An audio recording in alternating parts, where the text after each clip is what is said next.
NASA, going nowhere since 1958. If you've been paying any attention to the world around you, you have easily realized that almost everything is a lie. Dare I say, a conspiracy.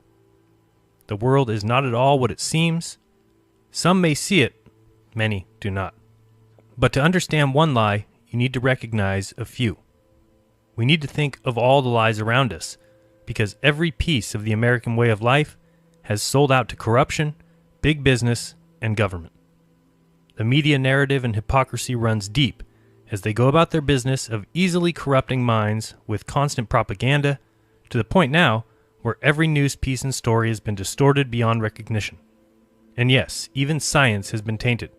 Let's just consider some of the many lies, like sugar, marijuana, and tobacco science, or public water fluoridation into human-caused global warming and climate change science.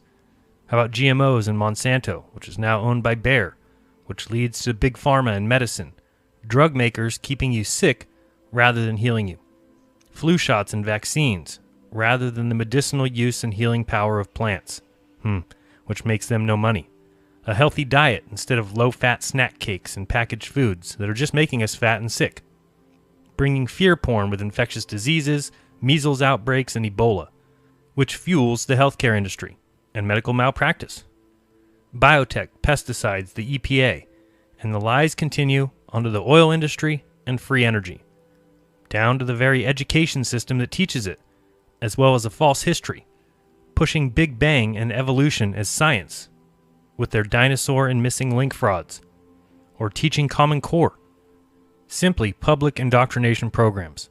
And then you have the college admission scams, and the universities creating huge student debt, putting people deeply indebted to the Federal Reserve banking system, which isn't even federal, onto the stock market, financial scams, and the rest of the lies. All of this in a free society, while being watched and tracked and managed by Google, Twitter, Facebook, Instagram, or even censored on YouTube, while Hollywood continues to corrupt the mind, pushing some alien agenda and a satanic message. And the music industry isn't far behind with their corruption. How about the kidnapping and human trafficking with child sex exploitation and the sexualization of minors, while pedophiles go free because of a corrupt justice system of lawyers, courts, and judges that speak another language altogether. All of it leads back to the government, which fuels the mainstream media with their hypocrisy and fake news stories. Every government agency is entirely corrupt and weaponized against the people. The IRS, the NSA, the NSF, FTC, CDC, DOD, EPA, etc.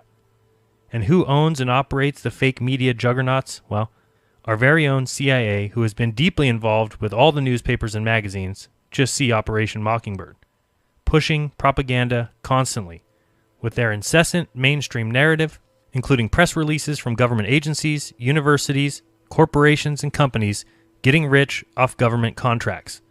How about the false flags and covert government operations?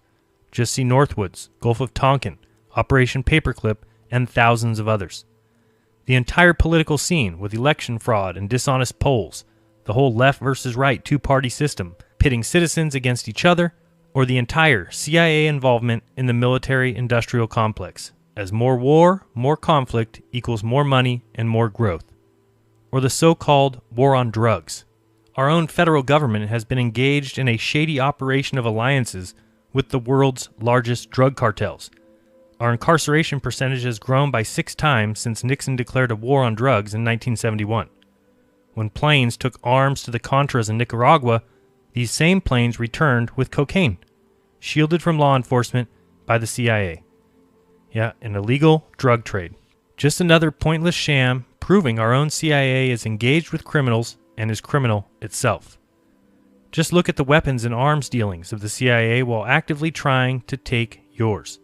The constant barrage of lies and deceptions like the official 9/11 story and the government-run commissions.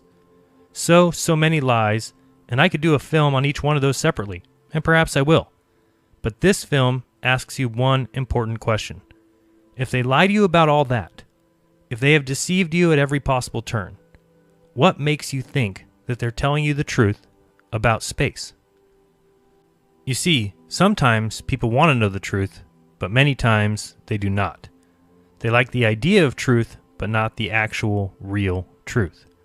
When it comes to the United States space program, however, in my opinion, people certainly don't want the truth. They want the lore, the ideals, that patriotic feeling, the ideas of space travel, trillions and trillions of miles, American dominance and ingenuity, and the brilliant minds of mankind coming together to do the impossible. It's our destiny to be in the stars. This has always been the reason for space, making dreams come true, inspiring children and adults to do more, to strive for more, to reach for the stars, and to achieve the impossible. In this movie, I will explain my opinion of space and space travel. I will talk about what I think space is and isn't, and to do so, I'll talk about the past 11 presidents as well as the current president, Donald Trump. I'll go through the list of presidents and show that they have all cared little for space travel other than national prestige, and the reason for this, I believe, is multifaceted. I believe NASA to be little more than a jobs program, mixed with some research and development, focusing on engineering and technology. They also sell a fantasy and a worldview to the population. They instill pride and wonder, but what they haven't done and don't do is go anywhere. Hence the name of this film, NASA Going Nowhere Since 1958. Now, I could go deep into the various space-related deceptions and pick apart NASA films scene by scene, and while I'll do a little of that, this film is much different. Maybe I'll do other films on the various lies and pseudoscience pushed by the space agency, but this film will go president by president, give a little background, and show that it has always been and continues to be a back-and-forth game of sorts, where NASA can blame the president and the president can blame NASA, in the end allowing research and jobs to continue while ultimately going nowhere. Of course, we're going to spend most of our time on Kennedy and Nixon, especially since this month has been the 50th anniversary of quite possibly the largest deception ever pulled on the people of this earth, the nonsense assertion that 50 years ago, NASA sent men to the moon. Many people may not agree with anything I say throughout this film, and that's okay. I don't agree with most of what I hear in the mainstream media. That's because I'm looking for the truth and not just the story I'm supposed to believe. If you don't agree with me or see things a different way, well, it could be because you trust the mainstream media, meaning you do believe what you're supposed to believe, what this world wants you to believe, in which case I think you'll always be missing the truth. What I want to make clear from the start is that you're free to believe whatever you want, as am I. Eddie Bravo was on the Tinfoil Hat podcast and summed it up quite well when he said, Hey, listen, I'd rather be thought of as an idiot for not trusting the government than a traitor for defending them. I would rather be thought as a moron for not trusting criminals than a sellout and a traitor for defending them. I don't believe liars, and I don't trust criminals. Once you've lied to me, I no longer see the need to believe anything you say. The difference is I'm not lying to you at any point throughout this film. I'm giving you my 100% honest opinion on the subjects discussed. Agree or disagree, these are my personal beliefs. Space has always been an amazing arena for populist politics and fantasy conceptions. When NASA began, the space pioneer and ex-Nazi SS member Wernher von Braun was an absolute genius at forging public opinion with the ideas of space and space travel. He knew the power of space-related gimmicks. Together with the other dream maker and fantasy extraordinaire Walt Disney, they joined up to greatly sway public opinion by presenting space as a sci-fi fantasy adventure, a reaching for the stars, much like a Disney movie. Wernher von Braun said, "There's no Bucks without Buck Rogers." Of course, Buck Rogers was a fictional space character that debuted in 1928, becoming a very popular comic strip. Then it became a television series. It was so popular that many newspapers launched their own science fiction strips right after, imitators like Flash Gordon and Speed Spaulding and John Carter of Mars. The adventures of Buck Rogers became an important part of popular culture, and by 1930 Buck Rogers took his rocket ship and left Earth. Buck Rogers has been credited with bringing into popular media the concept of space exploration, following those few before him like Jules Verne and H.G. Wells, and those who came after him like Arthur C. Clarke. So, as Wernher von Braun said, there's no Bucks without Buck Rogers. Let's start there and talk a little bit about the money behind the space industry, because this is a terribly important aspect. Only once you completely understand the financial implications can you begin to understand why and how they continue to get away with going nowhere. First off, NASA receives $56 million a day of taxpayer money. While it may only be 0.5% of the yearly U.S. budget, They also get many other funds from donations, admissions, etc. But here is the most important fact to understand. Think of how big the music industry is worldwide. Enormous, right? Now think of the movie industry, Hollywood and global, even bigger. So where do you think the video game industry and economy rates with those two? What if I told you the video game industry is now more than the music and movie industries combined? Wow. This article states, forget about being a movie star, forget about becoming the next Beyonce. If you want to be rich and famous in the entertainment world, you should start playing video games right now. Gross video game sales have outweighed box office receipts for over 2 decades, and they surpassed home video and theater earnings combined 15 years ago.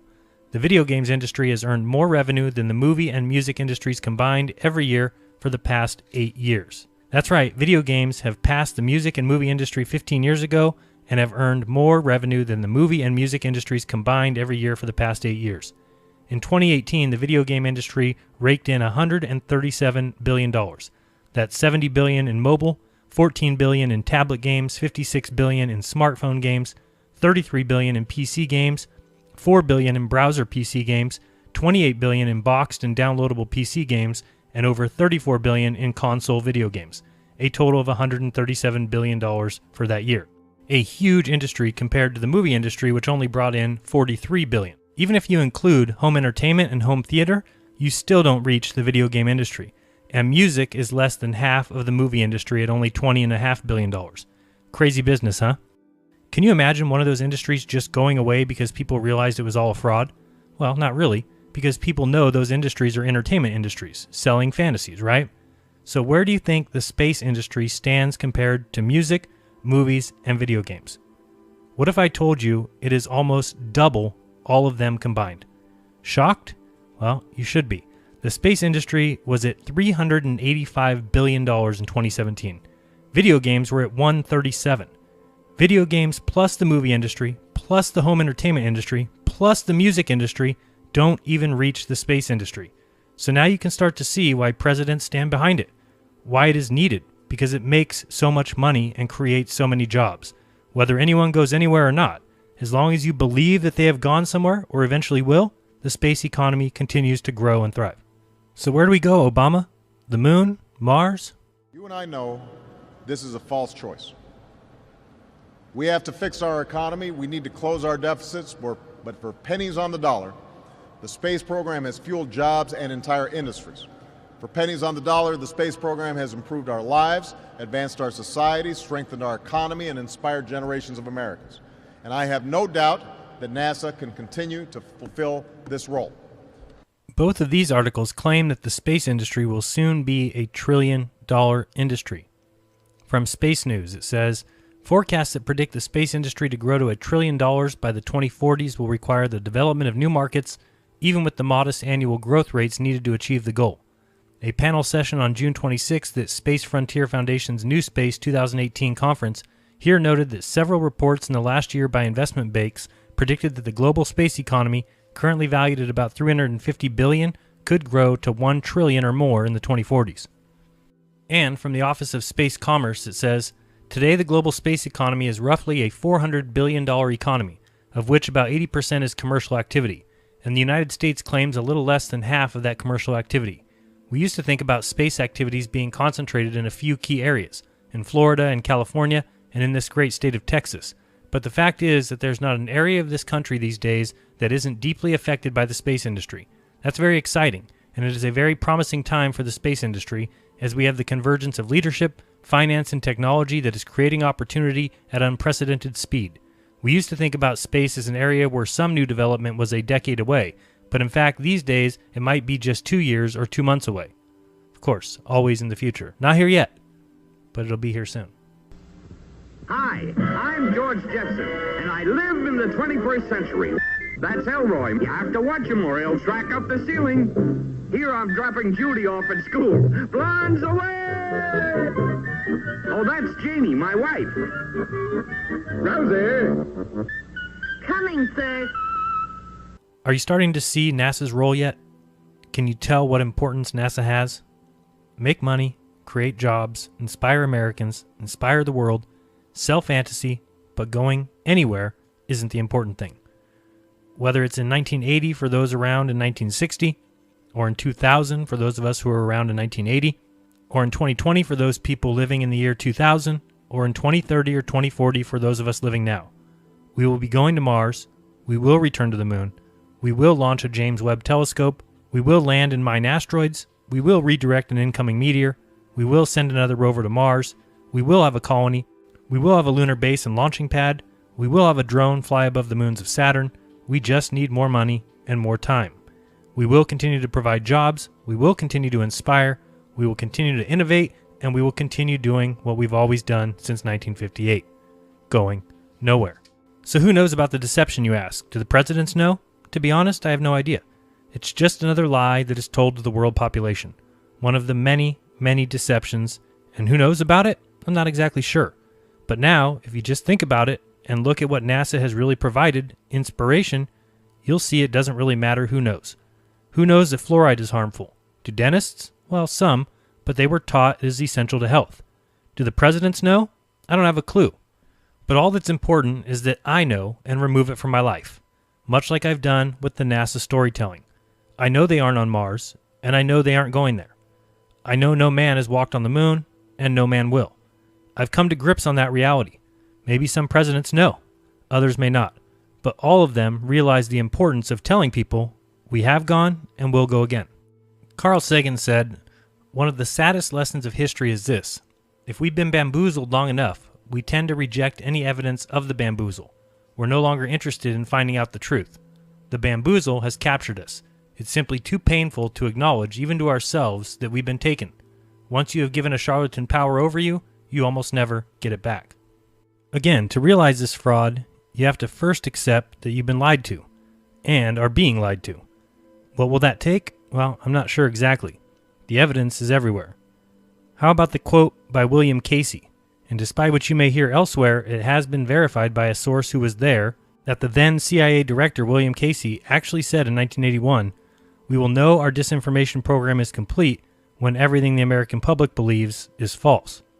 Despite Casey being under investigation by Congress for being involved in a major disinformation plot involving the overthrow of Libya's Gaddafi in 1981, and despite Casey arguing on the record that the CIA should have a legal right to spread disinformation via the mainstream news that same year, this quote continues to be argued by people who weren't there and apparently cannot believe a CIA director would ever say such a thing. Well, but spreading disinfo is precisely what the CIA would and did do. This 1975 clip of testimony during a House Intelligence Committee hearing has the agency admitting on record that the CIA creates and uses disinformation against the American people. Do you have any people being paid by the CIA who are contributing to a major circulation American journal? We do have people who submit pieces to American journals. Do you have any people paid by the CIA who are working for television networks? This, I think, gets into the kind of getting into the details, Mr. Chairman, that I'd like to get into in executive session. At CBS, we had been contacted by the CIA. As a matter of fact, by the time I became the head of the whole news and public affairs operation in 1954, the ships had been established, and I was told about them. Or maybe this Bush press conference where he admits that the federal government has a long-standing practice of using prepackaged news reports and calling them news, when the government themselves has created them. Told us you had ordered your administration to cease and desist on payments to journalists to promote your agenda. You cited the need for ethical concerns and the need for a bright line between the press and the government. Your administration continues to make the use of video news releases, which are prepackaged news stories sent to television stations, fully aware that some or many of these stations will air them without any disclaimer that they are produced by the government. Comptroller General of the United States this week said that raises ethical questions. Does it raise ethical questions about the use of government money to produce stories about the government that wind up being aired with no disclosure that they were produced by the government? There is a Justice Department opinion that says these pieces are within the law so long as they're based upon facts, not advocacy. And I expect our agencies to adhere to that ruling, to that Justice Department opinion. This has been a long-standing practice of the federal government to use these types of videos. The Agricultural Department, as I understand, has been using these videos for a long period of time. The Defense Department, other departments have been doing so. It's important that they be based upon the guidelines set out by the Justice Department. Now, I think it'd be helpful if local stations then disclose to their viewers if that's, that this was based upon a factual report and they chose to use it. But evidently in some cases that's not the case. So anyway. The administration could guarantee that's happening by including that language in the prepackaged report. Yeah, look, oh, you mean a disclosure? I'm George W. Bush and I... Well, some way to make sure it couldn't air without the disclosure that you believe is so vital. Ken, I mean, there's a procedure that we're going to follow, and the local stations ought to, if there's a deep concern about that, ought to tell their viewers what they're watching. Yes, sir. Or maybe you need to hear an apology directly from Clinton about the thousands of government-sponsored experiments performed on American citizens without their approval. This report I received today is a monumental document in more ways than one. But it is a very, very important piece of America's history, and it will shape America's future in ways that will make us a more honorable, more successful, and more ethical country. What this committee learned, I would like to review today with a little more detail than Dr. Friedman said, because I think it must be engraved on our national memory. Thousands of government-sponsored experiments did take place at hospitals, universities, and military bases around our nation. The goal was to understand the effects of radiation exposure on the human body. While most of the tests were ethical by any standards, some were unethical, not only by today's standards, but by the standards of the time in which they were conducted. They failed both the test of our national values and the test of humanity. Informed consent means your doctor tells you the risk of the treatment you are about to undergo. In too many cases, informed consent was withheld. Americans were kept in the dark about the effects of what was being done to them. The deception extended beyond the test subjects themselves to encompass their families and the American people as a whole. For these experiments were kept secret, and they were shrouded not for a compelling reason of national security, but for the simple fear of embarrassment, and that was wrong. So today, on behalf of another generation of American leaders and another generation of American citizens, the United States of America offers a sincere apology to those of our citizens who were subjected to these experiments, to their families, and to their communities. When the government does wrong, we have a moral responsibility to admit it. The duty we owe to one another to tell the truth and to protect our fellow citizens from excesses like these is one we can never walk away from.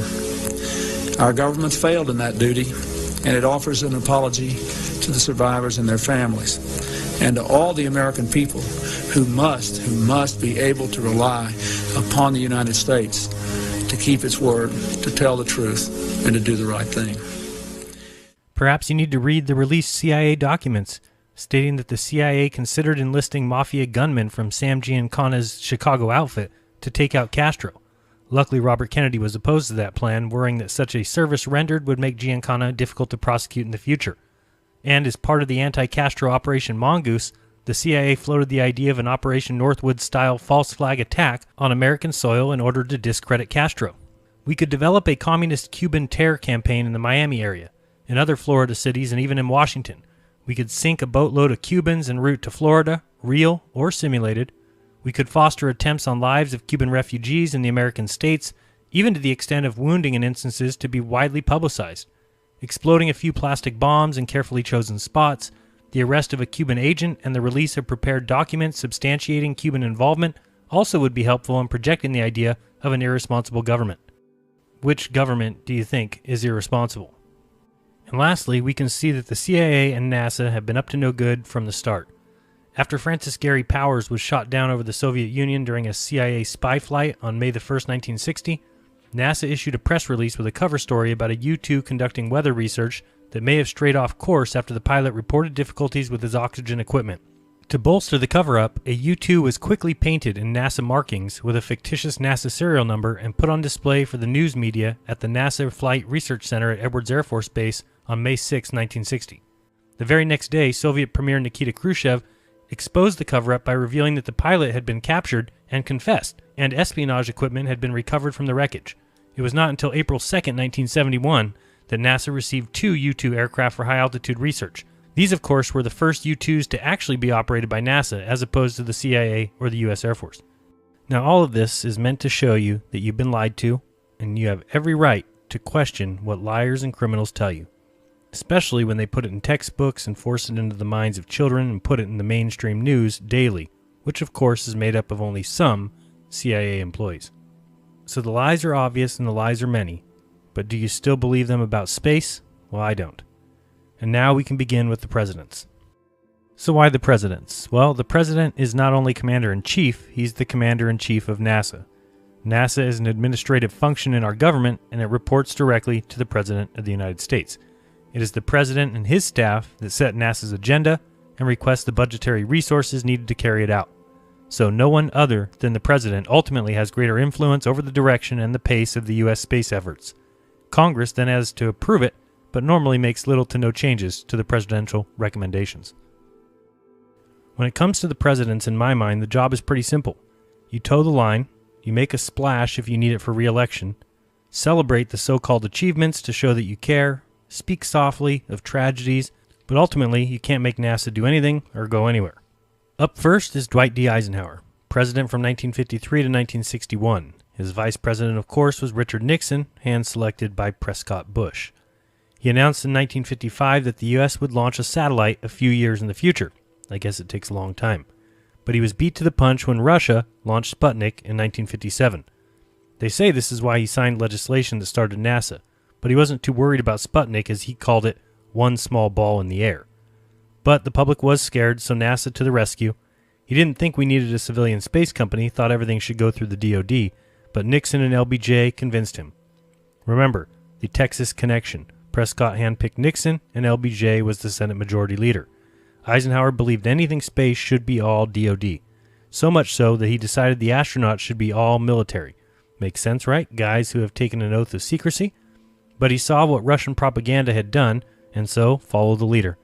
Calmed the public fears with NASA and his calming voice from space in 1958. The world got to hear his voice from a tape recorder on a satellite. Hilarious. Listen in. We have on tape or recorded the voice of the President of the United States as it's being broadcast to Earth from our great satellite put into orbit last night. Through Radio Press, WBAI, and this particular program are able to bring you the voice of the President of the United States as it is being endlessly repeated in the endless orbit around the world, a voice addressed to all men everywhere. This is the President of the United States speaking. Through the marvels of scientific advance, my voice is coming to you from a satellite circling in outer space. Through this unique means, I convey to you and to all mankind America's wish for peace on earth and goodwill toward men everywhere. And so NASA was created, an open and transparent agency in contrast to Russia. Speaking of which, check out the movie The Cosmonaut Cover-Up to see how deep the Russia lies ran. Even Nikita Khrushchev's son, Dr. Sergei Khrushchev, speaks to the massive lies and the propaganda. How massive? Well, now they don't even think Yuri Gagarin was the first man in space. Just another guy on a reverse bungee jump, really. They even delete cosmonauts from photos. It's pretty funny, and not too bad if you like that kind of documentary, so check it out. Here's a small clip. After several decades of propaganda, lies, and official denials, the truth about one of humanity's greatest achievements can now be told. He gave NASA the Army's Jet Propulsion Lab, JPL, and the German rocket team led by Nazi Werner von Braun. Remember, Jack Parsons was a principal founder of JPL with his Suicide Squad. Lastly, Eisenhower had no desire for a space race or moon mission, well, because he wasn't up for re-election. He leaves quietly, handing space off to Kennedy, but does leave us with 2 warnings. One of them we've all heard many times before. We must guard against the acquisition of unwarranted influence, whether sought or unsought, by the military-industrial complex. The potential for the disastrous rise of misplaced power exists and will persist. We must never let the weight of this combination endanger our liberties or democratic processes. The second one you may never have heard before. Let's listen in. Yet in holding scientific research and discovery in respect, as we should, we must also be alert to the equal and opposite danger that public policy could itself become the captive of a scientific, technological elite. A scientific, technological elite. Well, doesn't that certainly sound like what we have today? A scientific space agency that is allowed to go nowhere, constantly, changing plans every few years, spending huge amounts of money and resources, but never really getting anywhere, literally. But they keep being handed dollars and creating jobs, buying equipment, funding research, but all of it just seems to keep going round and round. Next up, we have John F. Kennedy, president from 1961 till his assassination in 1963. His vice president, of course, was Lyndon B. Johnson, someone instrumental in NASA's start. First off, Kennedy knew nothing about space, but he wanted to make a splash for a possible re-election, so he asked LBJ to find out if we could do something big in space, and was told possibly the moon in 1967. So he agreed to increase the NASA budget big time and made a huge proclamation. But why, some say, the moon? Why choose this as our goal? And they may well ask, why climb the highest mountain? Why, 35 years ago, fly the Atlantic? Why does Rice play Texas? We choose to go to the moon. We choose to go to the moon in this decade and do the other things, not because they are easy, but because they are hard. Because that goal will serve to organize and measure the best of our energies and skills. Because that challenge is one that we're willing to accept, one we are unwilling to postpone, and one we intend to win, and the others too.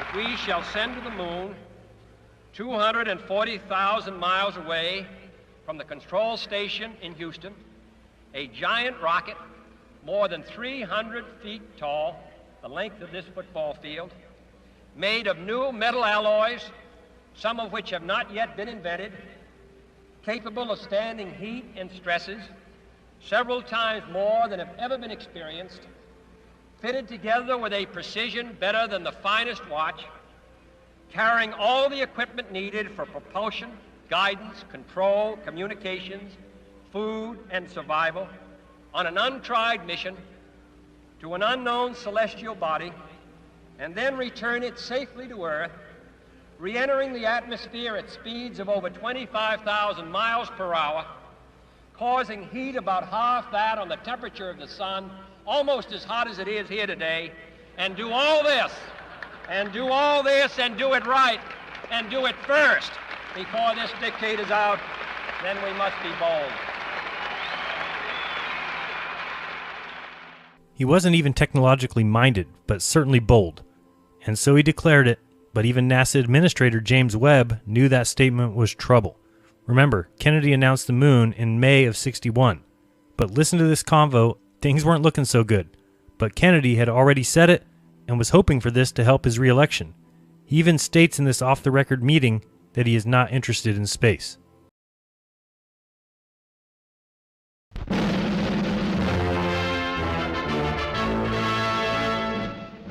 first question at President Kennedy's news conference deals with the Supreme Court decision that a New York school prayer violates constitutional separation of church and state. The president's statement is in the nature of an effort to calm the storm over the decision. Well, I haven't seen the measures in the Congress, and you'd have to make a determination of what the language was and what the effect it would have on the First Amendment.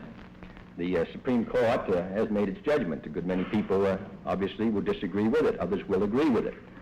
But I think that it is important for us, if we're going to maintain our constitutional principle, that we support Supreme Court decisions even when we may not agree with them. In addition, we have in this case a very easy remedy, and that is to pray ourselves. And I would think that it would be a welcome reminder to every American family that we can pray a good deal more at home, we can attend our churches with a good deal more fidelity, and we can make the true meaning of prayer much more important in the lives of all of our children. That power is very much open to us. And I would hope that as a result of this decision that all American parents will intensify their efforts at home.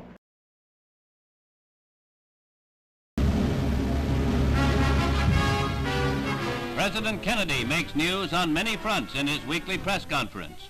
To reporters crowding the State Department auditorium, he restates America's stand against any Red China threat to Quemoy and Matsu Islands. He discusses his trade expansion and Medicare programs. Asked his opinion of the Supreme Court decision banning prayer in schools, the President says, well, I haven't seen the measures in the Congress, and you'd have to make a determination of what the language was and what the effect it would have on the First Amendment.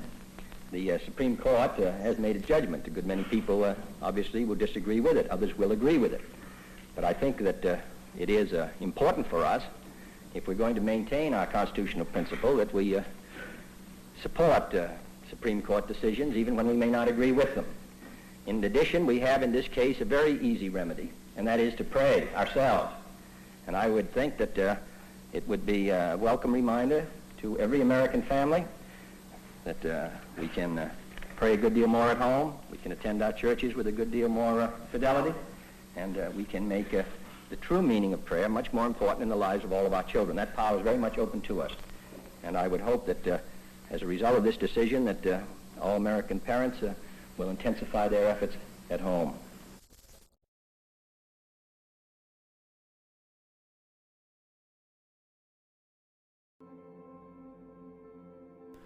A lot of interesting things said there in late 1962. Kennedy had already proclaimed that we were going to the moon just a year earlier, even though we'd never even put a person in space. His re-election was not looking good if it was decided we couldn't go. So the head of NASA knew they had no knowledge of the moon or how to operate in space even. And JFK admits he isn't even interested in space, it's all a prestige thing. Now, by September of '63, Kennedy now doesn't even think we'll be first. Now he thinks we should go to the moon with Russia. Shortly after this speech, rarely heard, he is killed. And the cooperation idea disappears. Again. Remember the Texas connection of Prescott, George H.W., and LBJ. Finally, in a field where the United States and the Soviet Union have a special capacity in the field of space, there is room for new cooperation, for further joint efforts in the regulation and exploration of space. I include among these possibilities a joint expedition to the moon. Space offers no problems of sovereignty. By resolution of this assembly,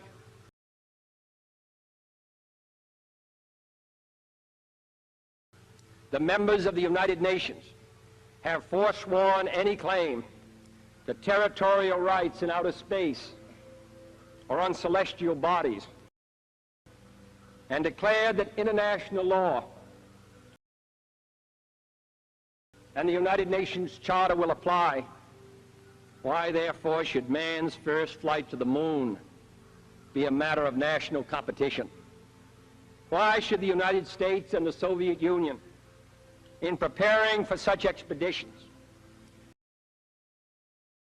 Become involved in immense duplications of research, construction, and expenditure. Surely we should explore whether the scientists and astronauts of our two countries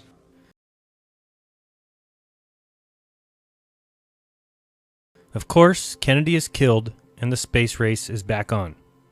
In steps Lyndon B. Johnson, who was president from 1963 until 1969. His VP was Hubert Humphrey. LBJ toes the line. He keeps the heavy funding going to NASA and continues to push for the moon. As Kennedy's VP, he was the chairman of the National Aeronautic Space Council, so of course NASA gets to keep their increased funding and LBJ pushes space big time. But he was also the president when the Apollo 1 fire took 3 lives. Well, 4 if you count Tom Barron. In my interview with Gary Corsair, you can find out a lot about this so-called accident. Tom Barron is the one that testified against NASA, and his report was lost. A week later, he gets hit by a train, dies, as does his wife and child. That train was on a NASA track that came from a NASA switchyard. There were 2 witnesses, one refused to ever speak. The one who did speak lived in a home owned by North American Aviation, the employer of Tom Barron. His lawyer died that same year from a massive heart attack. A reporter on Barron's side committed suicide by jumping out of a plane and not pulling his parachute. A worker that was said to be on the train when Barron hit it says that's a fabrication because he wasn't. And the coroner said, yes, that's my signature on the death certificate, but doesn't recall doing the autopsy.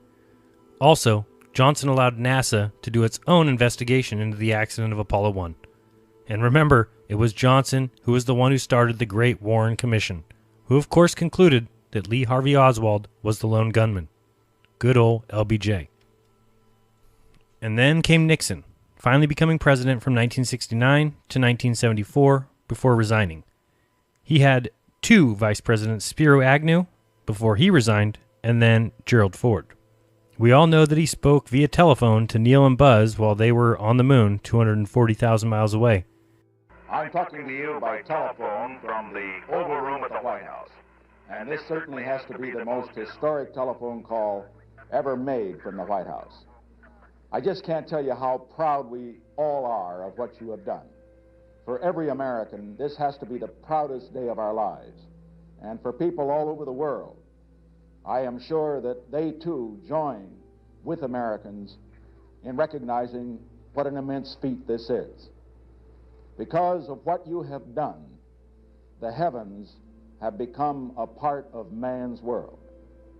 And as you talk to us from the Sea of Tranquility, it inspires us to redouble our efforts to bring peace and tranquility to earth. For one priceless moment in the whole history of man, all the people on this earth are truly one. One in their pride in what you have done, and one in our prayers that you will return safely to earth.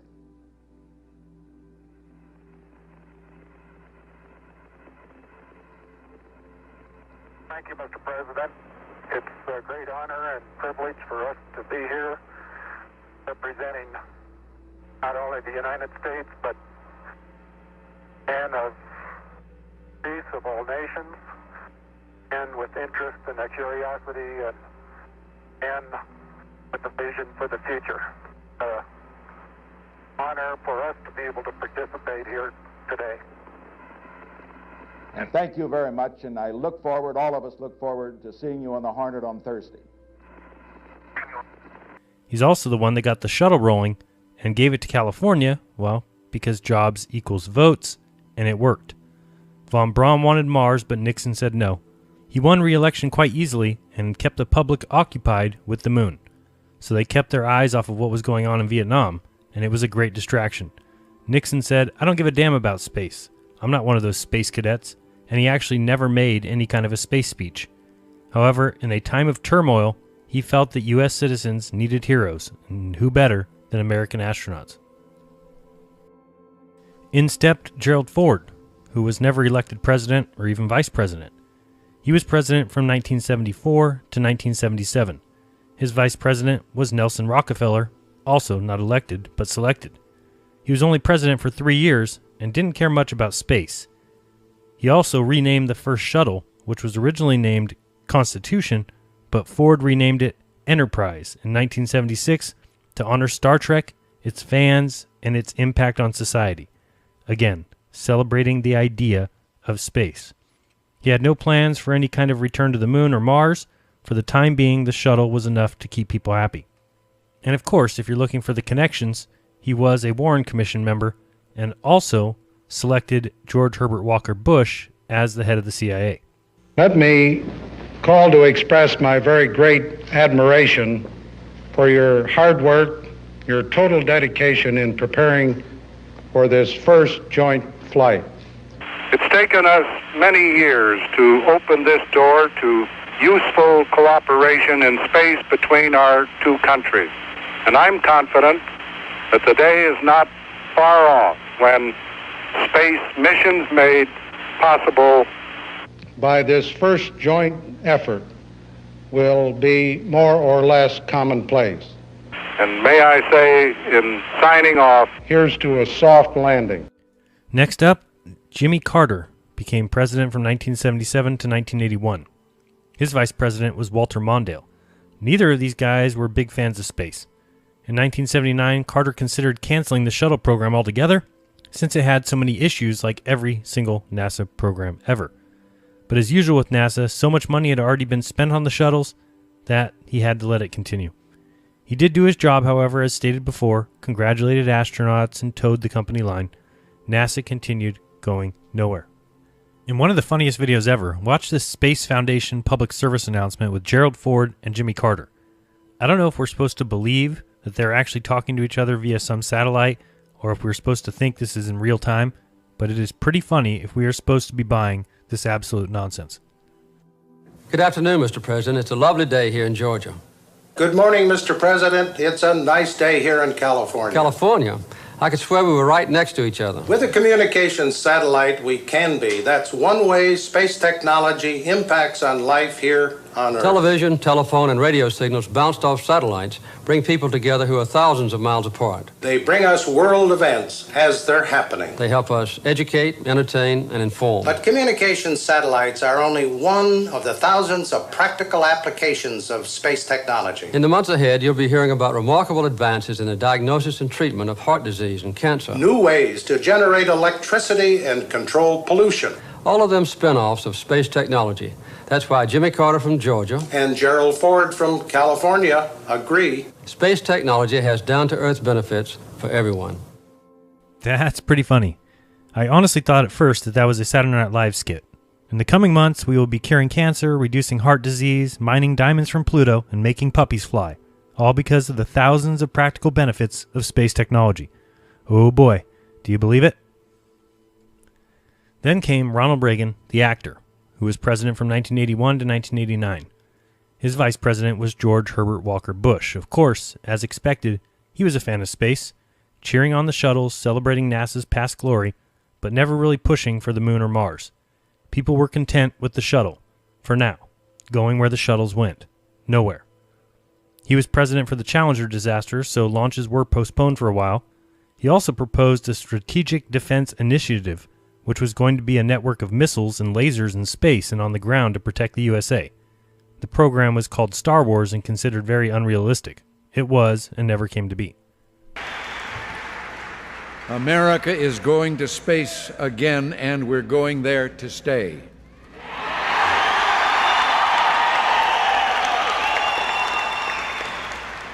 Commander Rick Hawk, pilot Dick Covey, and mission specialist Pinky Nelson, Mike Lounge, and Dave Hilmers are space-age pioneers, but their spirit is rooted deep in our heritage.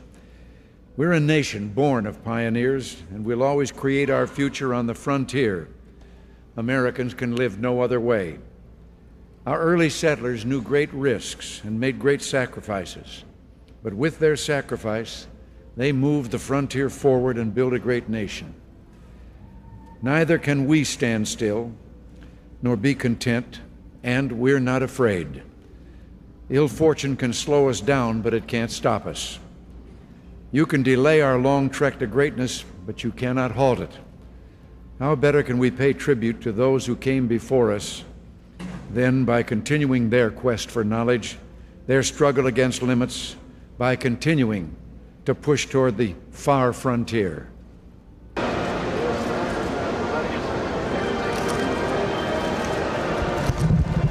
President, would you have liked to have made a bigger commitment to the space program in terms of money for the future than you have? I'll try to do all that's possible against problems. This program is the highest priority.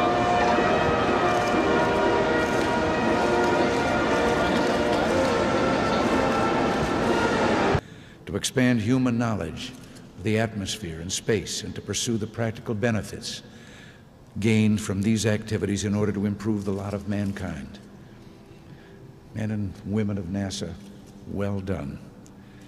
Your accomplishments in these 2.5 decades have already served your country and the people of this planet well. Today we're reaping the returns that we've realized from our investment in space. And let me add, when the figures are put together, we're not only getting our money's worth, our commitment to space has been one of the best investments we've ever made as a nation.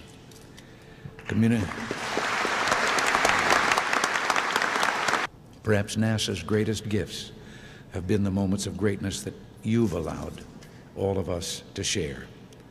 All of us, whether we were school teachers, actors, government employees, farmers, factory hands, secretaries, or the cop on the beat, all of us were along on those early Mercury missions.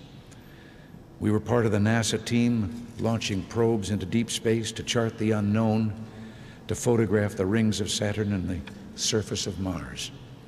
We were there and our hearts were filled with such pride when Neil Armstrong, an American, the first person to set foot on the moon, said, "One small step for a man, one giant leap for mankind." And we saluted right along with him when he planted Old Glory in the lunar soil. NASA's done so much to galvanize our spirit as a people, to reassure us of our greatness and of our potential. In recent days, the Space Shuttle has, as another NASA project before it or other projects before it, captured our hearts and imaginations. You want to go up in space? Been there for several years.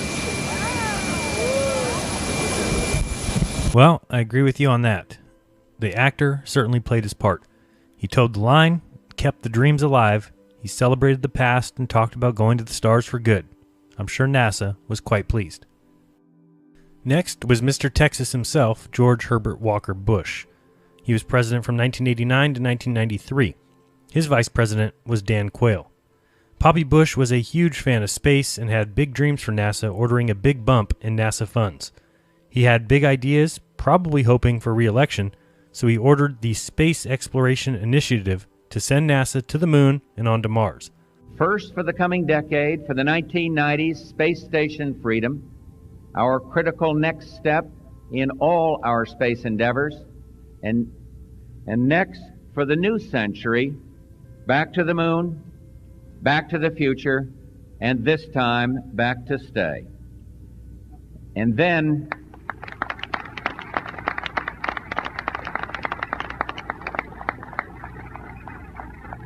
a journey into tomorrow, a journey to another planet, a manned mission to Mars.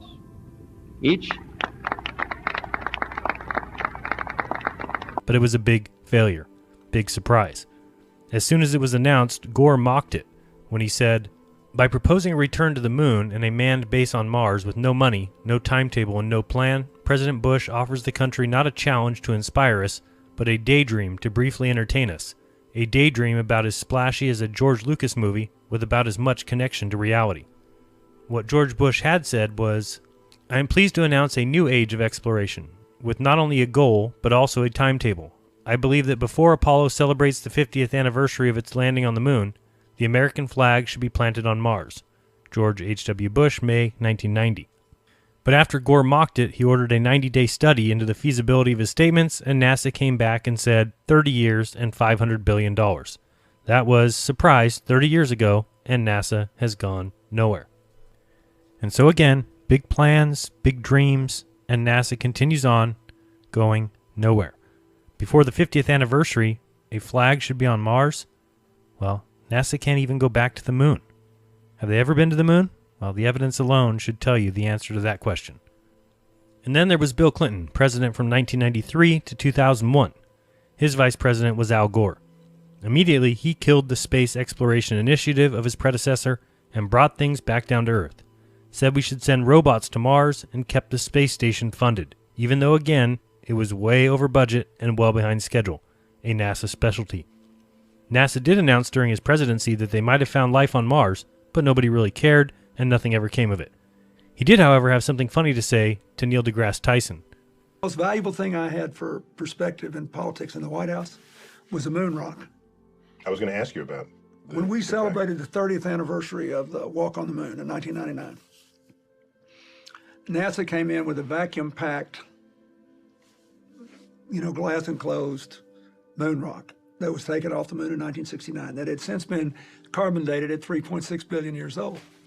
So I asked, because I had supported the space program so strongly, I said, may I just borrow that till I leave? You can have it back when I go. I know it's not mine, but I really I bet they didn't say no to that question. They did not.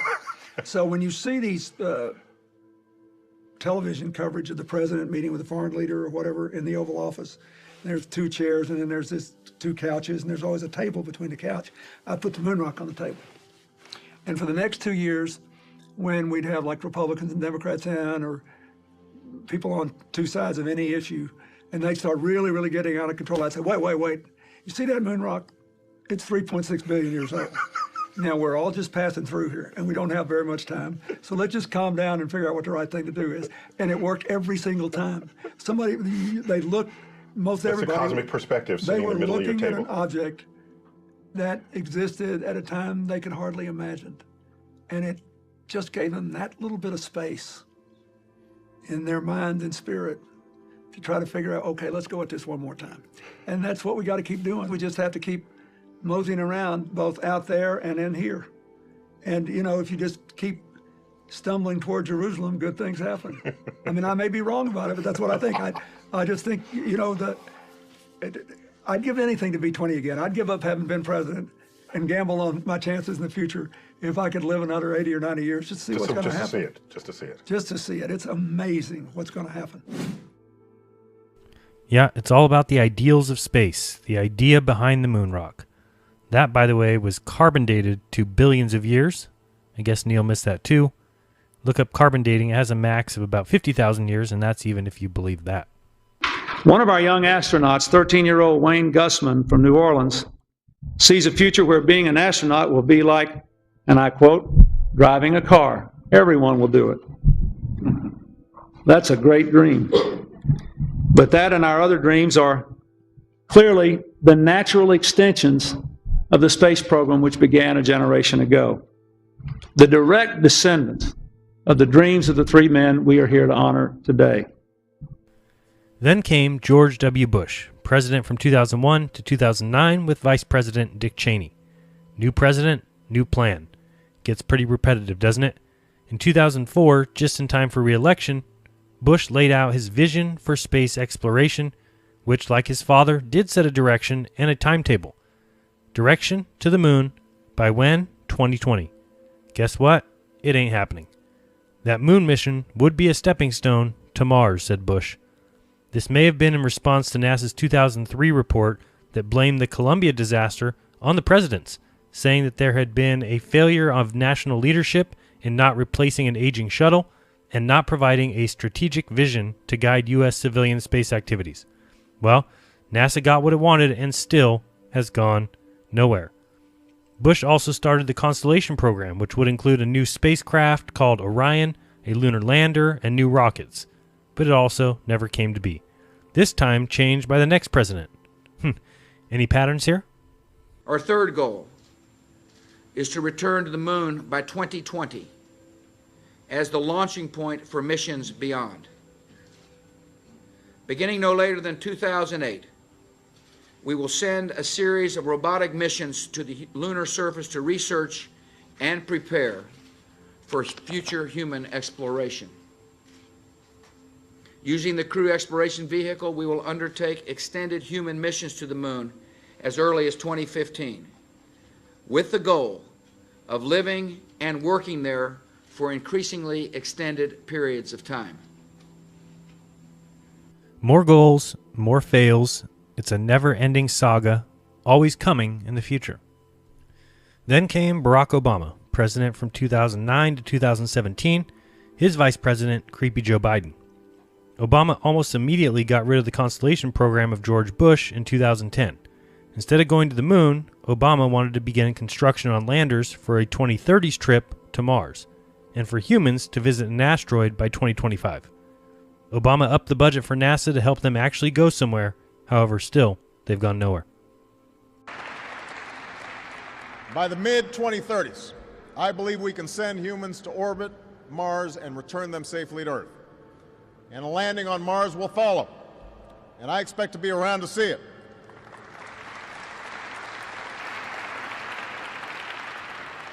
I understand that some believe that we should attempt a return to the surface of the moon first, as previously planned.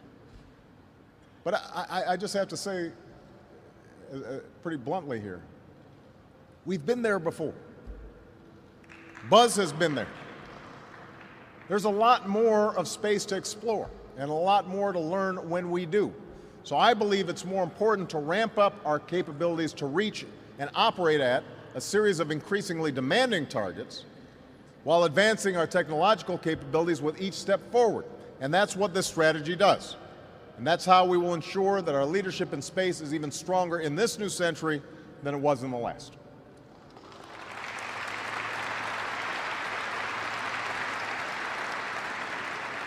This holds the promise of generating more than 10,000 jobs nationwide over the next few years.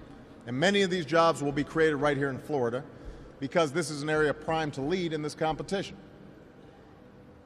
We've seen that in the NASA's budget, which has risen and fallen with the political winds.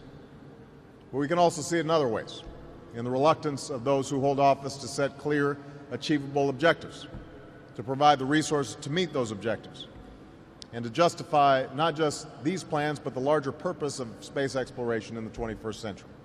In 2013, NASA Chief Charles Bolden put it quite simply, and maybe we should pay attention.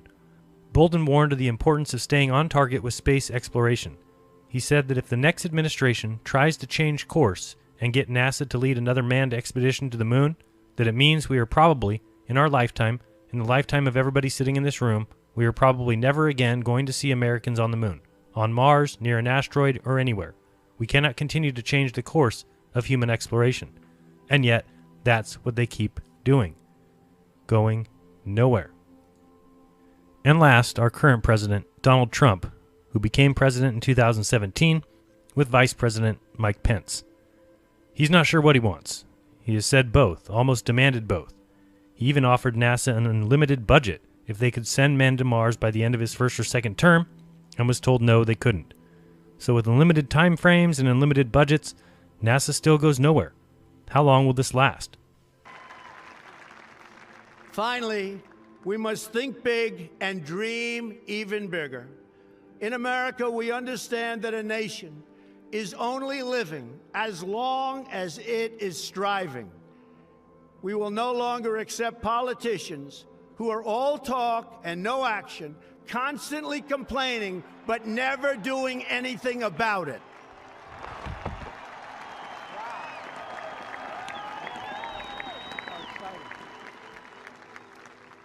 The time for empty talk is over. Now arrives the hour of action.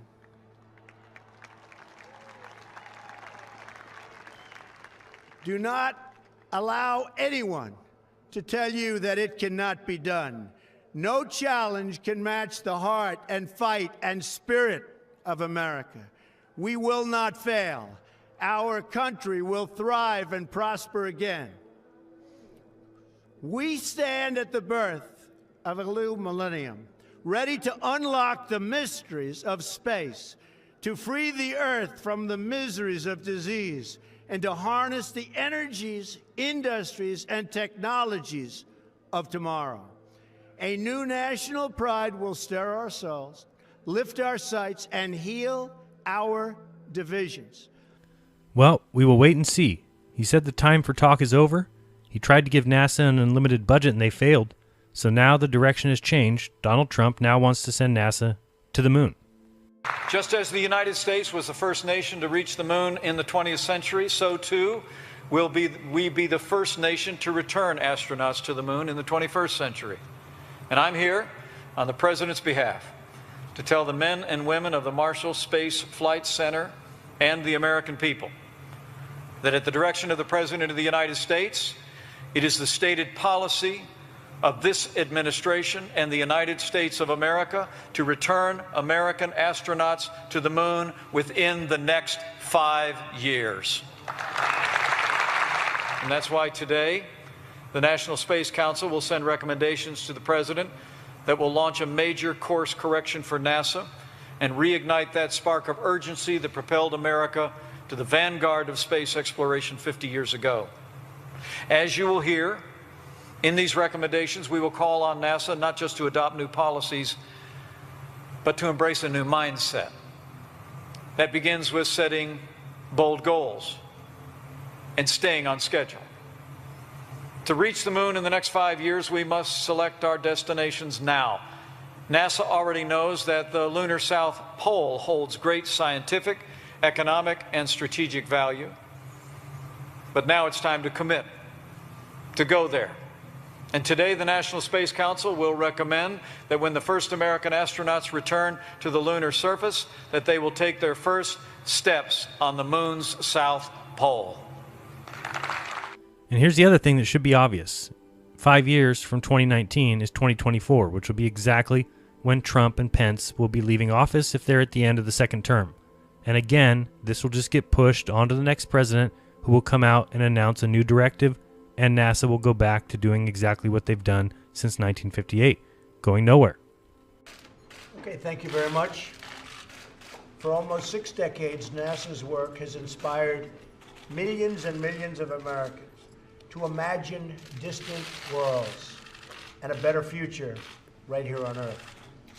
I'm delighted to sign this bill. It's been a long time since a bill like this has been signed, reaffirming our national commitment to the core mission of NASA: human space exploration, space science, and technology.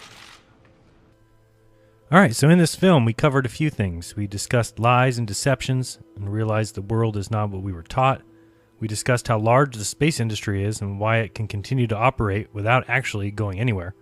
And then I discussed each president simply to show that it is promises, promises, and never delivery. There is so much more to discuss under the banner of NASA going nowhere since 1958. My plan is to come back with future installments to cover the many other areas of NASA deception. Of course, I didn't get into the occult roots of NASA or von Braun's shady history. I didn't show all the moon landing anomalies or how the rover, when sped up, looks exactly like a sand buggy. Didn't show the terrible liftoff videos. If you just think about it, though, the deception runs so deep. I mean, really think. There are only 2 locations that we can even go to, even if you believe all this nonsense. Mars and the moon. That's it. Forever. There's nowhere else we can even reach. Even if you give NASA that much, they can't even go there. They're simply stuck. And if you ask me, it's because they can't go to either. So they will forever keep waffling back and forth. Even when someone sets a clear directive. But as long as it goes back and forth, up and down, they are allowed and encouraged, in fact, to go nowhere at all. They have an excuse, and so it goes back and forth, mission to mission, nowhere to nowhere. So the moral of the story really is you need to do your own research on all these matters. Don't believe me? Go look into Stanley Kubrick and Arthur C. Clarke's movie 2001: A Space Odyssey. Look into the movie Room 237 so you can see for yourself how Kubrick told you what's going on. You can see Danny playing with his cars in the hallway that matches the NASA launch pads in The Shining, how he rises up wearing the Apollo 11 sweatshirt. Look into the movie Eyes Wide Shut, which Kubrick died days before its release, and ask yourself why in the contract was it demanded by Kubrick that the movie had to be released on July 16, 1999, 30 years to the day after the Apollo 11 launch. So thanks a lot for watching. If you enjoyed this film and would like to see more, I could use your support. You can send me $1 or $5 or the price of a movie ticket by going to paypal.me/Jaron, or you can become a patron at patreon.com/Jaronism. And by the way, a huge shout out And a huge thank you to all my current patrons. You guys are the best and make this channel and this film possible. Or you can buy a shirt. The links to the shirts are in the description. So thanks again, and don't worry, I'll be here waiting while NASA continues going nowhere since 1958. This has been Jeranism. Till next time, peace.